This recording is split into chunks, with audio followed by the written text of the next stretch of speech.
علی اور سپنا کی تیسرے دن ملاقات ہوئی تھی۔ سپنا کافی پریشان لگ رہی تھی۔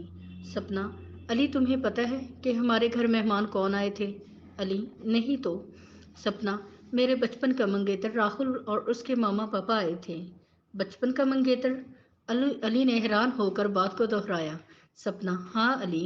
علی سپنا کے سامنے گھوم کر کھڑا ہوتے ہوئے اس کے چہرے کی طرف دیکھنے لگا۔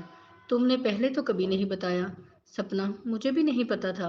وہ لوگ میرا اور راہل کا رشتہ پکا کرنے آئے تھے۔ علی ہلکی سی آواز کے ساتھ: پھر؟ سپنا: 1 سال بعد شادی کرنے والے ہیں۔ سپنا مجسمے کی طرح اس کو دیکھتے ہوئے جواب دے رہی تھی۔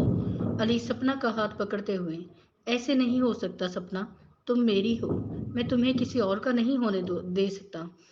اب کے بار علی نے سپنا کو گلے لگا لیا تھا اور سپنا خاموش مجسمہ بنے کھڑی تھی۔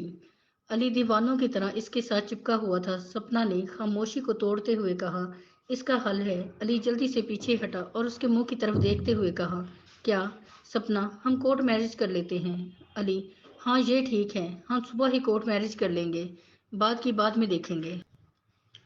علی اور سپنا نکاح کر چکے تھے اور اس بات کا کسی کو بھی علم نہیں تھا، مریم کو بھی نہیں۔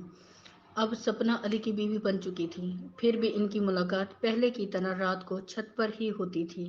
سپنا نے سرخ ساڑی نگوں والی پہن رکھی تھی، ساتھ میں سرخ نگوں والی جیولری پہنی، میک اپ کیا ہوا تھا۔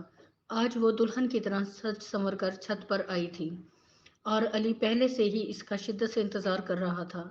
سپنا دلہن کے روپ میں ہوش اڑانے والی تھی۔ وہ بہت خوبصورت لگ رہی تھی۔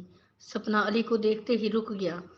علی سپنا کے پاس آ کر اپنے ہاتھ سے اس کی ٹھوڑی کو اوپر کرتے ہوئے: آخر ہم نے ایک دوسرے کو پا ہی لیا۔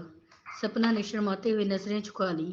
علی نے سپنا کو اپنے بازوؤں میں اٹھایا اور اپنے کمرے میں لے گیا، جہاں سپنا رات میں کبھی نہیں آئی تھی۔